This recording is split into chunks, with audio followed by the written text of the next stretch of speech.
저는 올해 초 빌립보서 강해를 시작하면서 그리스도인은 무엇으로 기뻐하는가라는 질문을 던졌습니다. 성경은 믿는 우리에게 항상 기뻐하라 말합니다. 특히 빌립보서의 결론에 해당하는 오늘 본문도 우리에게 다음과 같이 권면하죠. 4절입니다. 주 안에서 항상 기뻐하라. 내가 다시 말하노니 기뻐하라. 이와 같이 주 안에서 항상 기뻐하라는 것이 오늘 우리를 향한 하나님의 분명한 뜻이죠. 하지만 우리는 주 안에서 항상 기뻐하라는 권면을 받을 때 어떻게 사람이 항상 기뻐할 수만 있는가라는 의문이 생깁니다. 우리가 다 경험하고 있지만 이 땅에서의 삶이 항상 기쁘지만은 않습니다. 물론 가끔 기쁜 일도 있죠. 하지만 대개는 기쁘지 않은 일이 훨씬 더 많습니다. 그래서 여러분, 우리가 빌립보서의 이 서론과 본론을 보지 않고 그저 항상 기뻐하라는 결론의 말씀만 보면 이 말씀은 우리에게 실현 불가능한 말씀이죠. 항상 기뻐해야 하는 것은 알지만 항상 기뻐하는 것은 솔직히 불가능하지. 이렇게 우리 안에서 적당히 타협을 보고 넘어가기 쉬운 본문입니다. 하지만 성도 여러분, 빌립보서는 절대 아무 근거 없이 무턱대고 항상 기뻐하라는 말씀을 전하는 책이 아닙니다. 예수님만 믿으면 다 기뻐할 수 있다는 두루뭉술한 말을 하는 책도 아니고요. 성령만 받으면 항상 기뻐할 수 있다는 신비주의적인 처방을 내리는 책도 아닙니다. 그렇다면 대체 빌립보서가 말하는 기쁨의 비결이 무엇입니까? 바로 예수님 안에서 기쁨의 이유가 달라지는 거예요. 우리가 기뻐하는 이유가 세상 사람들과 달라질 때 우리는 세상과 구별된 이유로 항상 기뻐하고 또 기뻐할 수 있는 거죠. 사람은 기쁨을 바라고 또 기쁨을 추구하는 존재입니다. 사람은 자기에게 기쁨을 주는 바로 그 일과 대상을 위해 사는 존재이기도 합니다.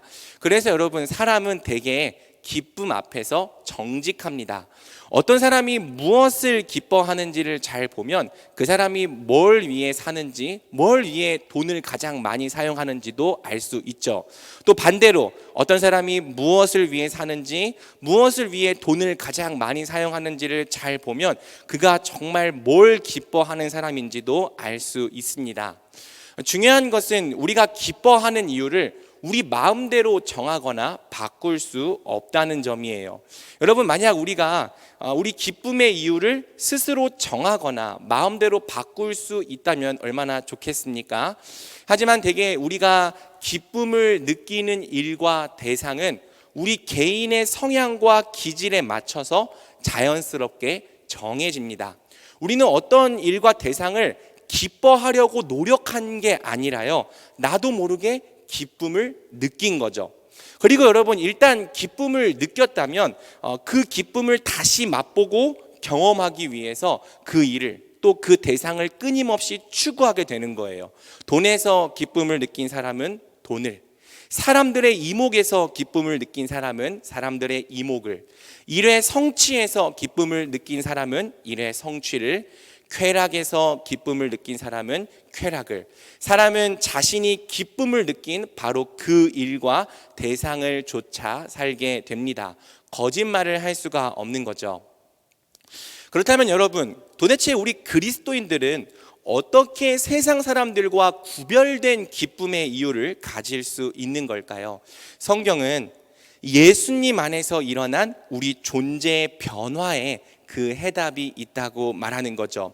우리 기쁨의 이유를 바꿔주시는 예수님의 방법은 바로 우리의 존재와 우리의 정체성을 예수님 안에서 변화시켜 주시는 겁니다.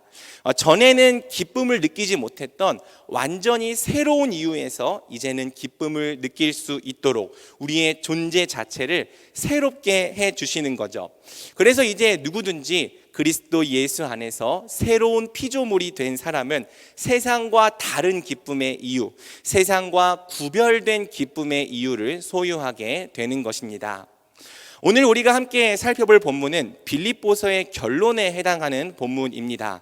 결론은 말 그대로 결론이기 때문에 오늘 본문 속에는 우리가 앞에서 봤던 주제들이 다시 요약되어 등장합니다. 그래서 우리는 오늘 본문을 통해 그동안 살펴봤던 빌립보서의 주제들을 다시 정리해 보되, 특별히 이 모든 일들을 가능케 하는 6절과 7절의 기도를 함께 배워보려 합니다.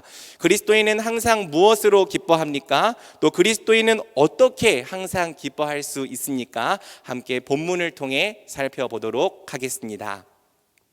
오늘 본문은 다음과 같은 말로 시작되죠. 우리 1절 말씀 함께 읽어보겠습니다. 시작. 그러므로 나의 사랑하고 면류관인 사랑하는 자들아, 이와 같이 주 안에 서라. 바울은 빌립보서의 결론을 시작하며 빌립보 교회의 성도들을 다음과 같은 이름으로 부릅니다. 나의 사랑하고 사모하는 형제들, 나의 기쁨이요 면류관인 사랑하는 자들, 그리고 그들이 어떻게 되기를 바랍니까? 이와 같이 주 안에 서라. 바울에게 있어서 빌립보 교회는 사랑하고 사모하는 형제들이었습니다. 바울의 기쁨이고 면류관이었습니다. 그래서 그들이 주 안에서 굳게 서는 것이 바울의 바람이었죠. 바울은 주 안에서 함께 형제 자매로 부르심 받은 빌립보 교회의 존재 자체를 기뻐했습니다. 그들이 주 안에서 굳게 서는 것을 기뻐했죠. 사랑하는 여러분, 이 기쁨은 단지 바울에게만 있는 기쁨이 아닙니다. 누구든지 예수님 안에서 거듭난 새 사람은 이제 바울처럼 우리 자신을 넘어서 이제 다른 영혼들의 유익과 구원을 기뻐하는 자가 되는 거죠. 왜? 이제 예수님 안에 있는 우리에게는 예수님의 심장이 심겼기 때문입니다. 바울은 빌립보서 1장 8절에서 다음과 같이 고백했죠. 내가 예수 그리스도의 심장으로 너희 무리를 얼마나 사모하는지 하나님이 내 증인이시니라. 아멘. 바울은 예수 그리스도의 심장을 가졌습니다. 그 심장으로 빌립보 교회를 사모하고 사랑했습니다. 심장이라고 번역되었지만 원뜻은 창자예요. 이 빌립보 교회의 지체들을 생각하면 창자가 끊어질 것 같은 애타는 마음, 그 긍휼한 마음이 바로 예수 그리스도의 심장인 거죠. 그래서 여러분, 이 예수 그리스도의 심장이 우리 안에 심기면 이제 우리 기쁨의 이유가 우리 자신에게만 머물러 있는 것이 아니라 우리 곁에 있는 지체들에게로 넘어가는 겁니다. 여러분, 예수 그리스도의 심장을 가진 우리는 한 영혼이 주님을 알지 못해서 방황하는 것이 그렇게 가슴 아플 수 없습니다. 반대로 한 영혼이 주께 돌아와서 복음을 믿고 구원을 받으면 그렇게 기쁠 수 없는 거죠. 또 그렇게 돌아온 한 영혼이 제자리에 머물러 있지 않고 날마다 복음 안에서 성장해 나간다면 그렇게 즐거울 수가 없습니다. 또 여러분, 한때는 양육을 받아야 했던 그 어린 영혼이 이제는 성장한 거죠. 자라서 이제는 내 옆에 서 있는 거예요. 내 옆에 서서 복음을 위해 함께 헌신하는 동역자가 된다면 그렇게 감격스럽고 감사할 수가 없는 거죠. 그래서 여러분, 예수 그리스도의 심장을 가진 성도는 날마다 자기 자신이 아니라 내 옆에 있는 영혼들을 위해 살아갑니다. 내 옆에 있는 영혼들을 위해 기도합니다. 그들이 주께 돌아오기를, 그들이 구원받기를 기도합니다. 그들이 복음 안에서 더욱 성장하기를, 더욱 온전해지기를 기도합니다. 그리고 할 수 있는 한 최선을 다해서 그들의 영혼을 섬기는 거죠. 그러다가 그들이 주 안에서 점점 온전해지고 의의 열매로 가득해지는 모습을 보게 된다면 마치 자기 일처럼 기뻐하고 즐거워하게 되는 거예요. 하나님께 감사와 영광을 올려드리게 되는 거죠. 이것이 바로 주 안에서 거듭난 성도, 예수 그리스도의 심장을 가진 그리스도인들의 구별된 기쁨인 줄 믿습니다. 특별히 사랑하는 여러분, 바울이 빌립보 교회를 향해서 내 면류관이라고 고백한 것을 주목해 봅시다. 나중에 우리가 천국에 들어갈 때 무엇이 우리의 면류관이 되겠습니까? 우리가 이 땅에서 가졌던 재물도, 명성도, 지위도, 그 어떤 것도 천국에서는 우리 면류관이 되지 못할 것입니다. 우리는 이 땅에 썩어질 수많은 것들을 장차 올 세상에 하나도 가지고 들어가지 못할 것입니다. 하지만 여러분, 우리가 가지고 갈 수 있는 것들이 있어요. 아니, 데리고 갈 수 있는 영혼들이 있습니다. 바로 우리가 우리 자신을 주어 사랑했고 섬겼고 돌보았던 우리 곁의 지체들이죠. 우리가 평생 예수 그리스도의 심장으로 다른 영혼들을 사랑하며 돌보는 삶을 살았다면 천국에서 그들이 우리에게 다가와 이렇게 말할 것입니다. 내가 당신 덕분에 복음을 알았습니다. 내가 당신 덕분에 예수님을 인격적으로 만날 수 있었습니다. 내가 당신 덕분에 하나님의 사랑을 배웠습니다. 내가 당신 덕분에 연약한 중에도 일어설 수 있었고 예수님의 장성한 분량까지 자라갈 수 있었습니다. 당신 덕분입니다. 정말 감사합니다. 여러분, 이렇게 우리에게 다가와 감사의 마음을 고백할 수많은 영혼들이 장차 천국에서 우리의 면류관이 될 것입니다. 그러니 여러분, 만약 오늘 우리가 아무도 사랑하지 않고 아무도 돌보지 않고 아무도 섬기지 않으며 살고 있다면 두려워합시다. 그리고 장차 저 천국에서 우리에게 감사할 사람이 아무도 없을 것을 부끄러워합시다.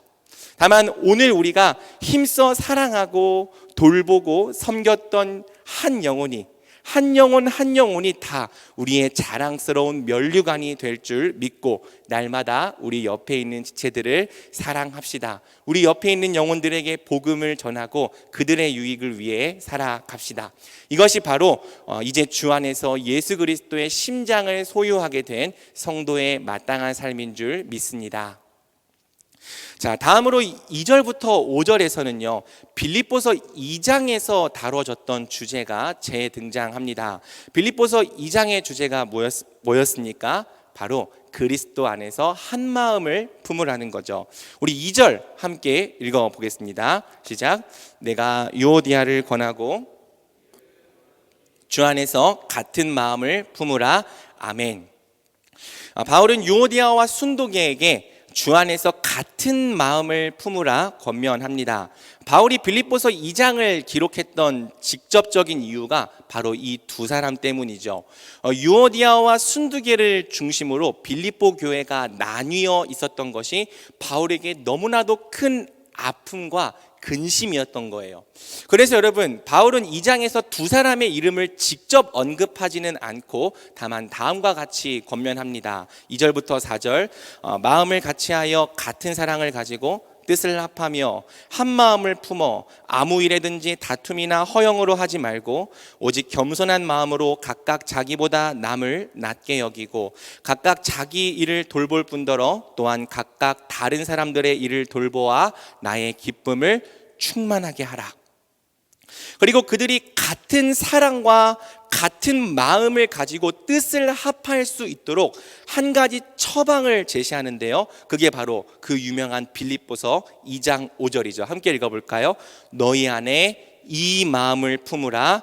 곧 그리스도 예수의 마음이니. 아멘. 빌립보 교회는 주 안에서 한 마음을 품되 특별히 그리스도 예수의 마음을 품어야 합니다. 바울은 너희가 예수 그리스도의 마음으로 하나가 될 때 비로소 내 기쁨이 충만해질 것이라 말하는 거죠.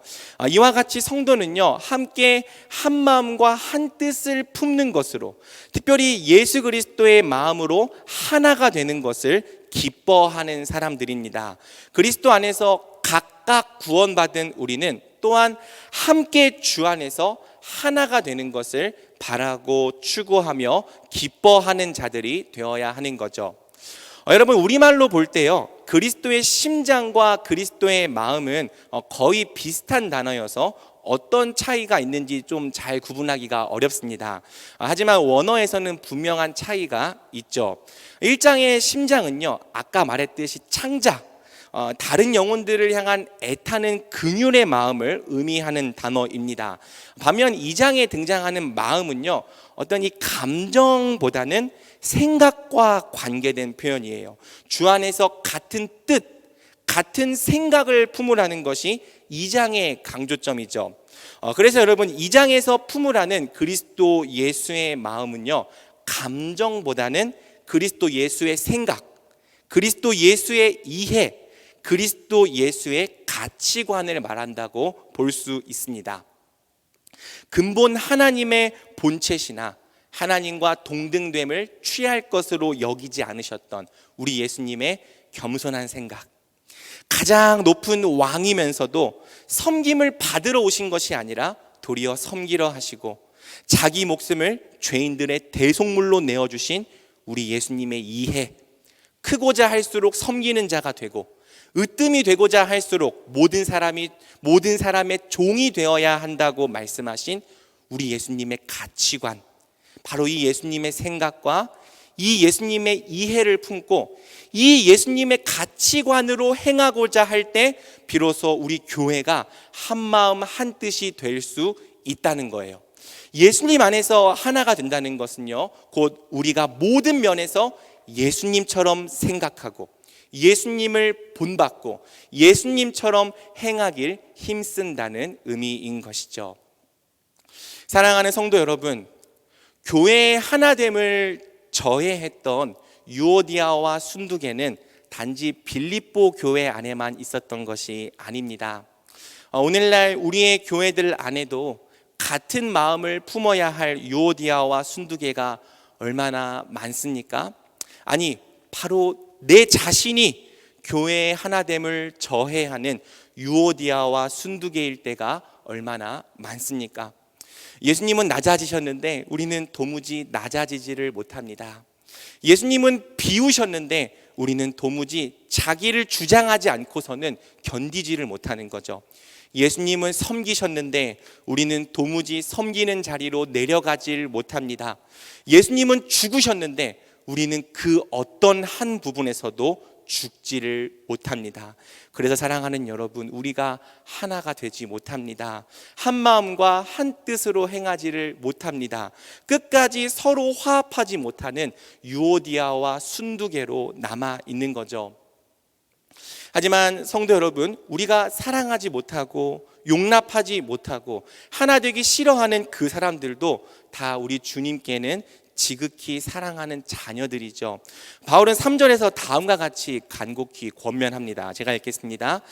또 참으로 나와 멍에를 같이 한 내게 구하노니 복음에 나와 함께 힘쓰던 저 여인들을 돕고 또한 글레멘드와 그 외에 나의 동역자들을 도우라. 그 이름들이 생명책에 있느니라. 바울이 뭐라고 말하는 거예요? 너도 나와 멍에를 같이 했지만 저 여인들도 나와 함께 복음에 힘썼던 사람들이야. 저 여인들도 내 동역자들이야. 너의 이름만 생명책에 있는 것이 아니라 저 여인들의 이름도 생명책에 있어. 여러분, 나와 성향이 맞지 않는다고 해서 구원받지 못한 사람들이 아니죠. 나와 의견이 맞지 않는다고 해서 지옥에 떨어질 사람들이 아닙니다. 그들도 다 구원받은 하나님의 자녀입니다. 또 우리 주께서 자기 목숨을 주신 정말 지극히 사랑하신 자녀들이죠. 그들의 이름이 다 생명책에 있습니다. 심지어 조금만 멀리 떨어져서 보면 나만 복음을 위해 힘쓰고 있는 게 아니라 그들도 다 나름대로 복음을 위해서 최선을 다하고 있는 사람들이죠. 슬프게도 우리가 총과 화살을 겨누고 있는 상대가 우리의 아군이요, 동역자요, 함께 구원받은 형제 자매일 때가 너무나도 많은 것입니다. 물론 사랑하는 성도 여러분, 우리는 정말 연약하기 때문에 끝까지 화해하지 못하고 끝까지 화합하지 못하는 일이 어쩔 수 없이 일어납니다. 그런 일들이 실제로 역사 속에서도 많이 있었고요. 우리 인생 속에서도 그런 일들이 솔직히 많이 있었죠. 심지어 이 편지를 쓰고 있는 바울도요, 한때는 자신과 맞지 않는 마가와 동역하기 싫어했습니다. 마가 때문에 바나바와 싸우고 갈라진 전적이 있는 사람이 바로 바울이에요. 하지만 그래도 바울은 어느 시점에 화해하고 다시 하나가 되었죠. 여러분, 만약 우리가 이 땅에서 형제들과 화해하지 못하고 천국에서 다시 만나게 된다면 그때 아마 우리는 서로에게 머리를 극적이면서 이렇게 말할 것입니다. 그때 내가 미안했다. 아니, 내가 미안했지. 돌아보니 그렇게 고집 부릴 일이 아니었는데 왜 그렇게 고집 부렸는지 모르겠다. 돌아보니 그렇게 내어주지 못할 일도 아니었고 그렇게 미워할 일도 아니었는데 왜 그렇게 내어주지 못했고 왜 그렇게 미워했는지 모르겠다. 내가 미안해. 아니, 내가 정말 미안해. 이 땅에서 화해하지 못한 사람이 많으면 많을수록 우린 장차 천국에서 사람들에게 용서를 구하러 이리저리 돌아다녀야 할 것입니다. 그러니 사랑하는 성도 여러분, 주께서 우리를 권면하십니다. 사랑하는 내 자녀들아, 주 안에서 같은 마음을 품으라. 이 땅에 있을 때 서로 용서하고 화해하라. 그들의 이름이 생명책에 있느니라. 너희 안에 그리스도 예수의 마음을 품고 서로 하나 되라. 그러면서 5절은 우리에게 다음과 같이 말하는 거죠. 너희 관용을 모든 사람에게 알게 하라. 주께서 가까우시니라. 우리 주님 가까이 오셨기 때문에, 정말 이제 곧 오셨기 때문에 서로를 향한 관용과 사랑과 용서를 나타내라는 거예요. 그러므로 우리의 관용과 친절, 사랑과 용서 하나됨으로 주님을 나타냅시다. 서로 사랑함으로 주님의 곧 오심과 우리의 제자됨을 드러냅시다. 또한 우리 주님께서 다시 오실 때 부끄러움이 없도록 오늘 주어진 자리에서 서로 사랑하고 용서하고 한 마음과 한 뜻으로 연합되길 힘씁시다. 우리는 그리스도 안에서 함께 한 마음을 가짐으로 기뻐하는 자들입니다. 자, 마지막으로 우리가 항상 기뻐하고 성도의 구별된 기쁨을 잃지 않기 위해서 중요한 비결 한 가지를 배우는 것으로 오늘 말씀을 마치려 합니다. 이 비결은 사실 우리가 이미 다 알고 있는 매우 유명한 말씀이죠. 우리 6절에서 7절 함께 읽어보겠습니다. 아무것도 염려하지 말고 너희 구할 것을 그리하면 모든 지각에 뛰어난 하나님의 평강이 그리스도 예수 안에서 너희 마음과 생각을 지키시리라. 아멘. 보통 우리는 이 말씀을 폭넓은 의미와 상황에 이해하고 적용합니다. 염려하는 마음이 생길 때마다 우리는 이 말씀을 기억하며 기도의 자리로 나아가죠. 그리고 이 말씀을 붙잡고 기도할 때 우리는 모든 지각에 뛰어난 하나님의 평강이 우리 마음과 생각을 지켜주시는 것을 경험하게 됩니다. 문제와 상황이 곧바로 해결되지는 않더라도 나아가 감사함으로 우리 필요한 것을 주님께 아랜다면 하나님께서 우리 마음에 평강 주시고 다시 맞설 힘과 용기를 주심을 경험하는 거죠. 그래서 여러분, 우리는 기도의 능력을 신뢰하며 아무것도 염려하지 않고 다만 기도의 자리로 항상 나아갈 수 있습니다.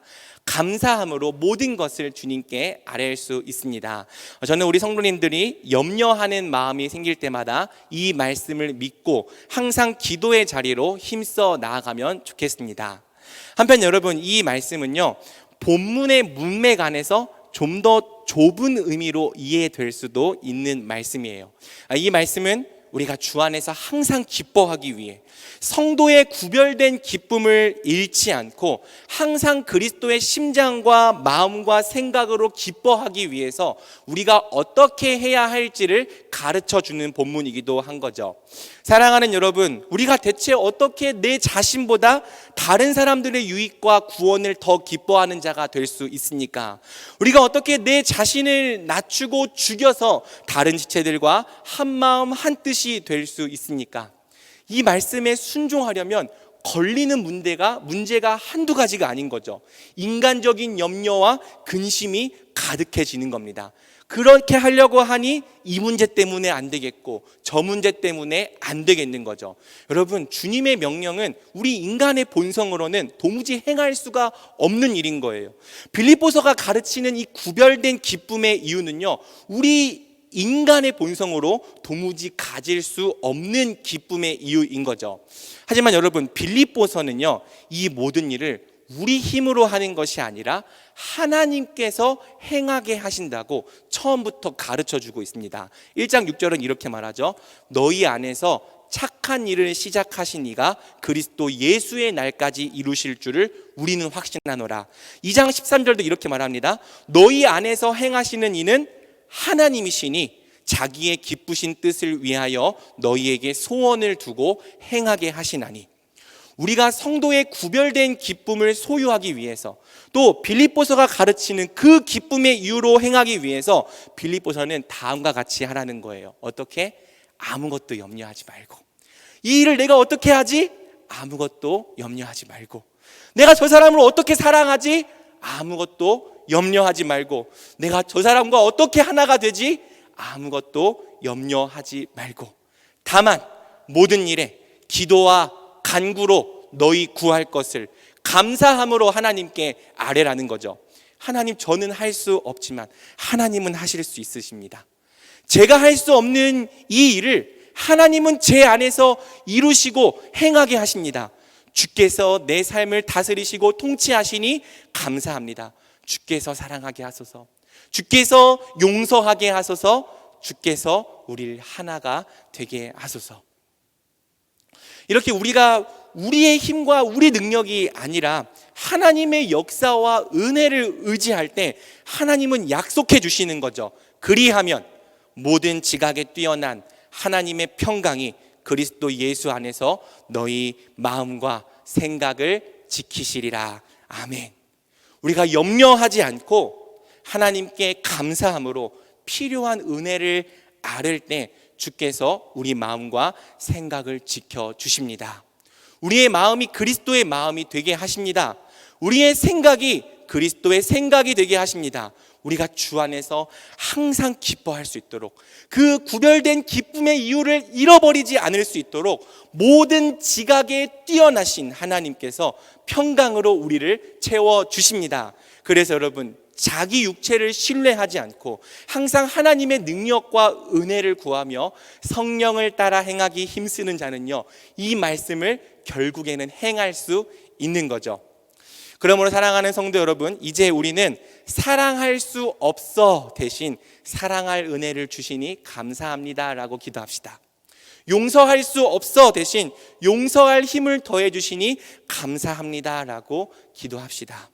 주께서 명하신 모든 일들에 아무것도 염려하지 말고 다만 우리에게 힘과 능력을 더하시는 하나님을 항상 의지합시다. 우리가 하는 거 아닙니다.